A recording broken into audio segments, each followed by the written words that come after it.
Howdy doody everybody, my name is KevGuuey and welcome back to Highway Blossoms.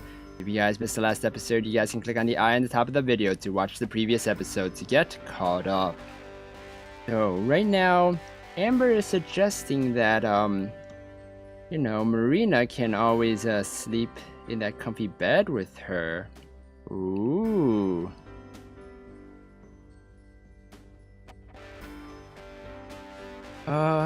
Grab some more pillows from the closet if you need.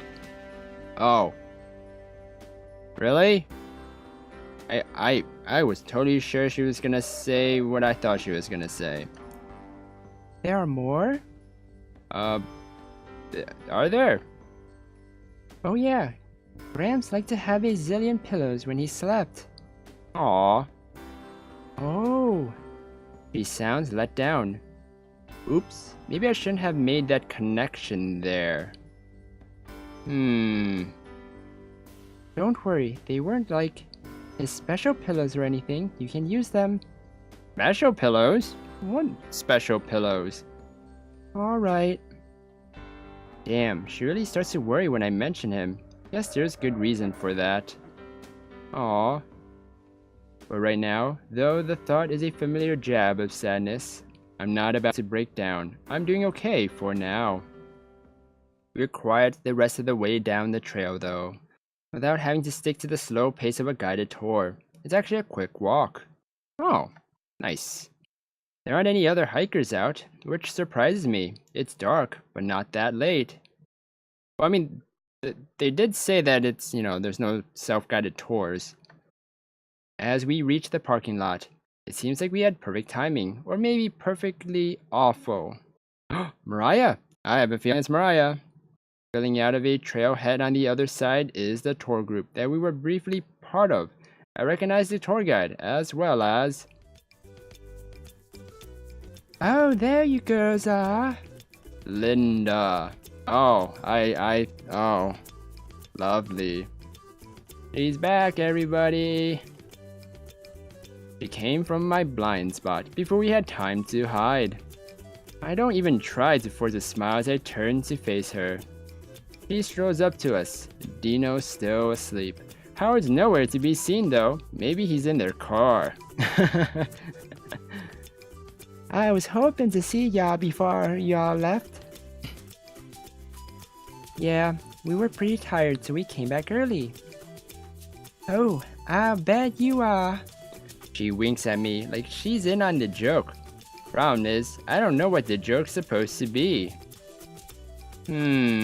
I think I know what the joke is supposed to be. What do you mean? Don't think I didn't notice you two running off now. Figured you were, She laughs and shakes her head. I think that's good though. It reminds me of me and my Howard when we were younger. We used to sneak off every chance we got, if you know what I mean. Whoa. Oh, wow. My face starts to turn red as I realize what she's thinking. Marina's probably tomato colored, though I don't turn to look. Yes, she is. We weren't... we're not... No need to be embarrassed or anything like that, and besides, at least you won't get pregnant. Woo, we just went straight there, huh? We just went straight there to the naughty hanky-panky. She laughs hardly, the baby on her chest bouncing with emotion. Sorry though, I'm getting to be a bit too nosy for my own good. Y'all girls be safe out there. It was nice to get to know ya. I think you talked most of the time. She grabs my hand from my side and pumps it in a vigorous handshake, then does the same to Marina. Neither of us react, still dumbfounded. Then she heads off towards the sea of cars, more of a puddle now since most have already left. I turn to Marina. As expected, her face is scarlet. Wow.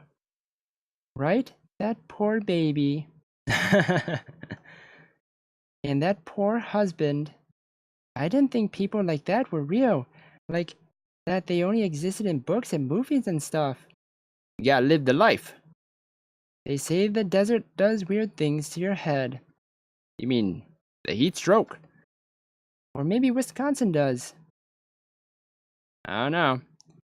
I shrug and start walking back towards the RV. I'm glad that Marina doesn't push the topic of Linda's misconception.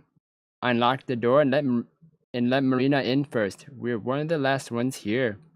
Before I pull the door shut, I take a final look around Canyon de Celli, or what little of it I can see. It may have been a bust, but like Marina said, it wasn't a total waste of time. Aw, because we get to spend time with her.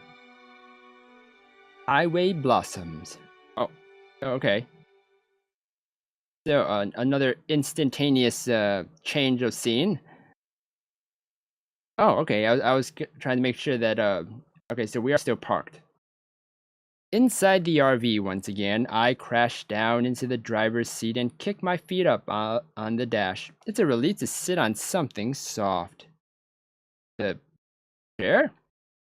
Like a satellite, Marina hovers around me, expectant. So that was a failure, obviously. Do you think it might be in a different part of the canyon? Maybe, but we're not gonna find out. We could spend days out here and not find anything. Should have,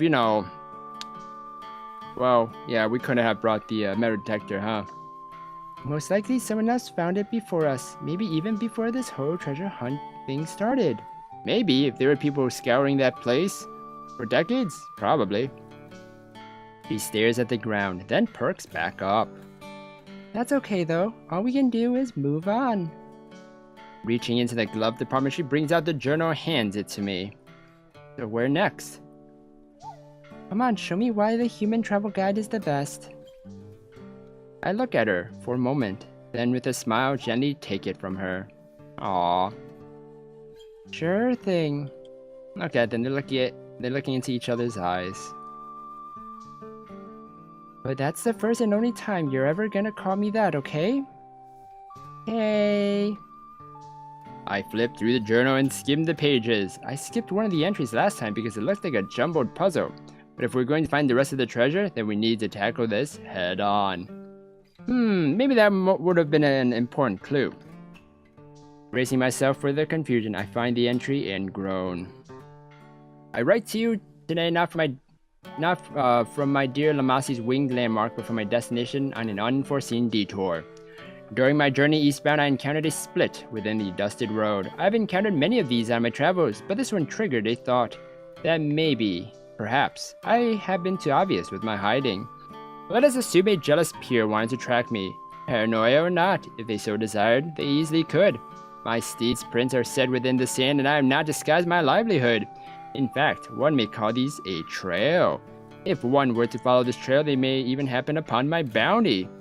The likelihood of this is very slim. However, I've always considered myself to be a man who only takes calculated risks, which is why I am shocked in that this thought has never crossed my mind before. Surely an intelligent, rugged, and worldly individual such as myself would have come to this conclusion by now. Or perhaps I am none of those things? Nonetheless, I marked the split and took the path I felt was less traveled. After I had covered enough distance, I found a satisfactory location. Acres of identical arched stone were spread across this area. The more I traveled, the more there were. On occasion I had seen some, but never so close together, nor so plentiful. Though I do not worry one could narrow down the gold if they had the will.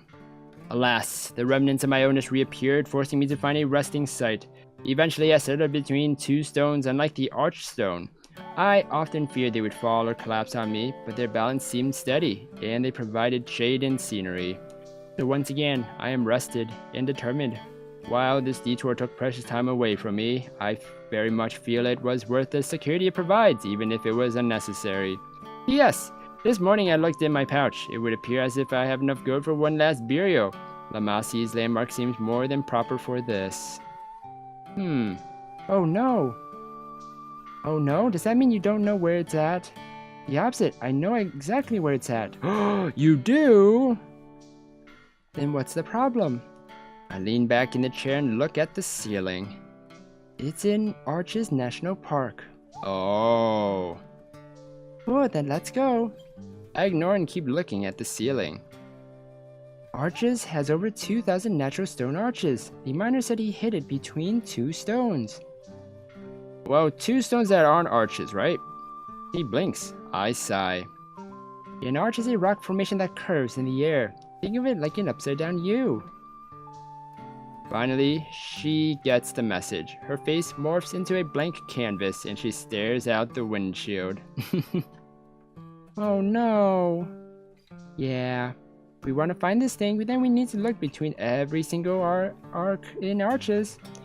After a moment of petrified silence, Marina takes back the journal and returns it to its proper place in the glove compartment. With a shaky smile, Marina looks back at me and tries blowing it off. Oh. Arches National Park, huh? It's somewhere in Moab, right? You ever been? Where's that? With a shaky grin of my own, I respond, totally ignoring the impossible feat ahead of us. Yeah, I went to Moab a long time ago. Arches is really famous, like world famous. Does that mean you've been there before then, or no? We're both sweating, staring at the long road ahead as we try our best to make casual conversation.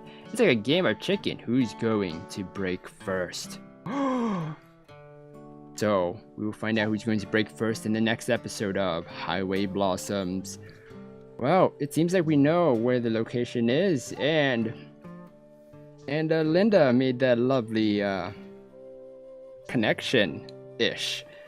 So if you guys enjoyed that, then please slime the like button and subscribe down below for more awesome videos. Thank you everybody for watching this episode, and you will hear me in the next one. Goodbye! Hi! You're a lovely sight right there. Very lovely indeed.